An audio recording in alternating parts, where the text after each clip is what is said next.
We start this hour with the U.S. using intelligence to fight an information war and doing it to Russia for months now, and it's working. NBC News national security correspondent Ken Delaney live in Washington. Ken, I want to start by giving people an example of what this is so they know what we're talking about. Take a look. They're also suggesting that Ukraine has biological and chemical weapons in Ukraine. That's a clear sign he's considering using both of those. Ken, can you explain to our viewers what was going on there and what NBC News has learned about that claim this week from 3 different U.S. officials?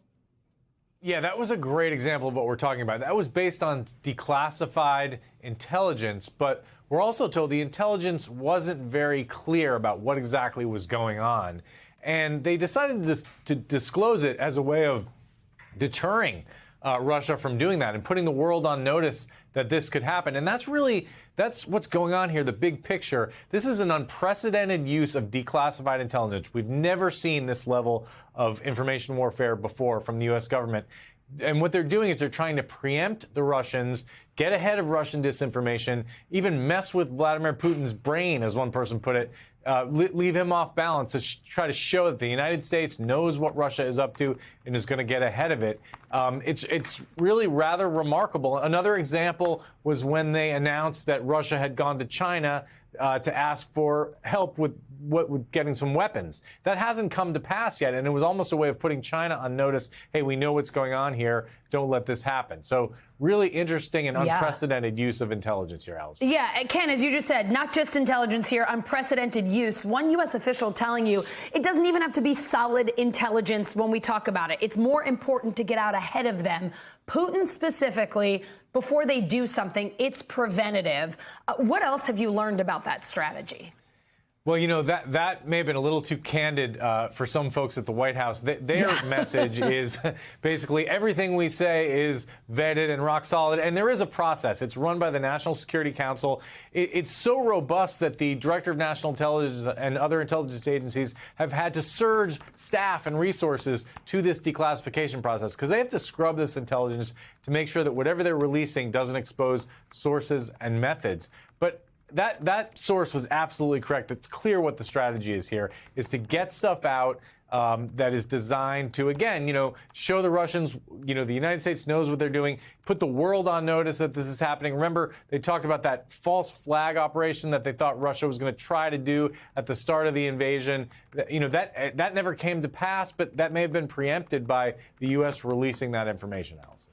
Ken, these information leaks, as you've said, may have delayed Russia's invasion by weeks, even months, which sounds great. That is a good thing. But what are the pros and cons here? How could something like this backfire?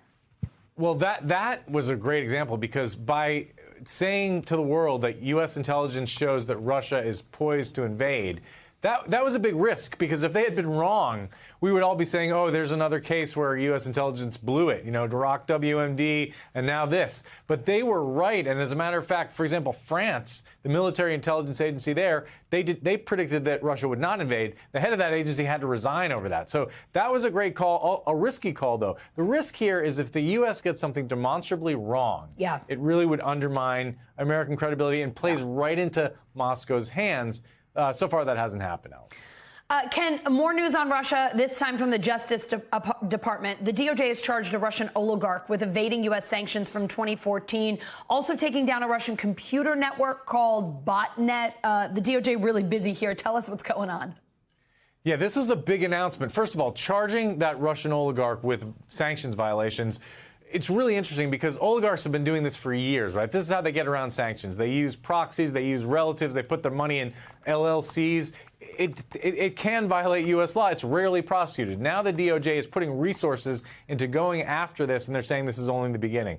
On the botnet, that's like a network of computers that can be used for offensive cyber operations, can really wreak havoc. They said they took that one down before it even got off the ground. They said it was run by Russian intelligence. And lastly, Merrick Garland talked about potential war crimes and prosecutions of war crimes. Take a listen to what the Attorney General had to say. Our message to those who continue to enable the Russian regime through their criminal conduct is this. It does not matter how far you sail your yacht. It does not matter how well you conceal your assets. It does not matter how cleverly you write your malware or hide your online activity. The Justice Department will use every available tool to find you, disrupt your plots, and hold you accountable. That's a pretty significant threat to some of these oligarchs who have been operating with impunity around the world, even while under sanctions. We'll have to see whether the DOJ can deliver on that, because all these people have very good lawyers, and these are labor-intensive cases, Allison. Ken, covering a whole lot for us today, including that very interesting strategy from the White House. Thank you so much. Thanks for watching our YouTube channel. Follow today's top stories and breaking news by downloading the NBC News app.